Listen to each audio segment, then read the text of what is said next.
আসসালামু আলাইকুম, কেমন আছেন? এখানে দেখেন একটা কিচিং রুম মানে হলো পাকের ঘর। এটা কিচিং রুমের থাকের টাইলস কীভাবে বসাইতে হয়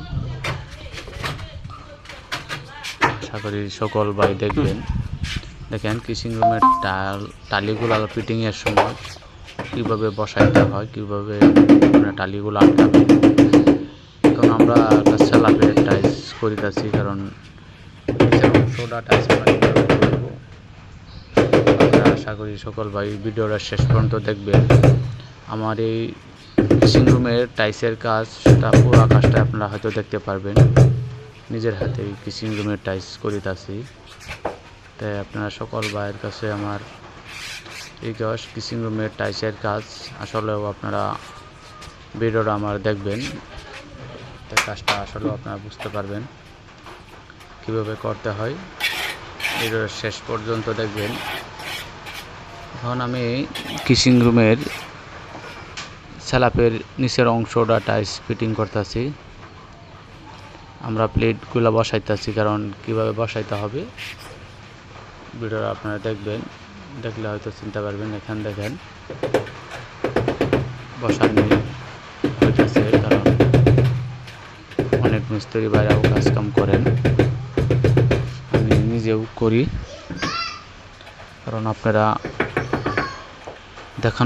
দেখার জন্য কিন্তু আমি ভিডিওগুলো তৈরি করি, যাতে আপনারা আশা করি দেখবেন আর আমার জন্য দোয়া করবেন। আর ভিডিওটা ভালো লাগলে অবশ্যই কমেন্ট বক্সে নাম্বার দিবেন, যোগাযোগ করবেন। ইনশাল্লাহ চেষ্টা করবো এরকম ভালো ভালো কাজ করে দেওয়ার জন্য। কাজ তো অনেক ভাই করেন, দেখেন আমি কিন্তু ওয়াল টাইলস কাটটা এইভাবে সিস্টেম করলাম। আপনারা ওই টেকনিকটা শিক্ষা থাকতে পারেন এবং শিখতে পারেন।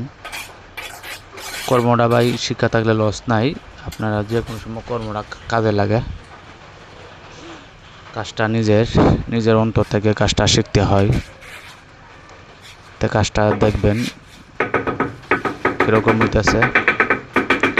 আর আমার জন্য দোয়া করবেন, যাতে আল্লাহ পাক আমাকে দীর্ঘদিন বাঁচায় রাখেন এবং আপনাদের সামনে এরকম ভালো ভালো ভিডিও তৈরি করতে পারি। ভিডিওটা আশা করি সকল ভাই দেখবেন আর আমার জন্য দোয়া করবেন।